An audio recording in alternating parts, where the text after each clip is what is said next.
2 दिन ही शेष रह गए थे होली में।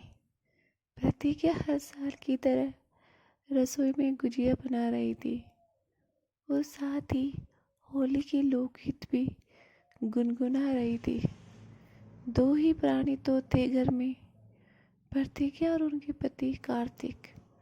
कार्तिक 3 वर्षों से बिस्तर पर ही थे। दोनों बेटे विदेश में बसे हुए थे। वैसे तो प्रतिज्ञा शारीरिक और मानसिक रूप से टूट चुकी थी, लेकिन होली पर उनमें अचानक अतिरिक्त ऊर्जा का संचार हो जाता था। होता भी क्यों नहीं, 55 साल पहले शादी के कुछ ही दिन बाद उनका पहला त्योहार होली ही आया था। तब तो ये घर भरा हुआ था। तब की होली के रंगों में बहुत फर्क आ चुका था, लेकिन मन की उमंग कम नहीं हुई थी। प्रतिज्ञा अपने कमरे में आराम करने आ गई।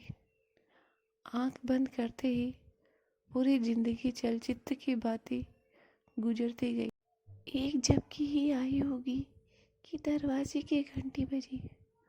प्रतिज्ञा उठी और दरवाजे की तरफ बढ़ी।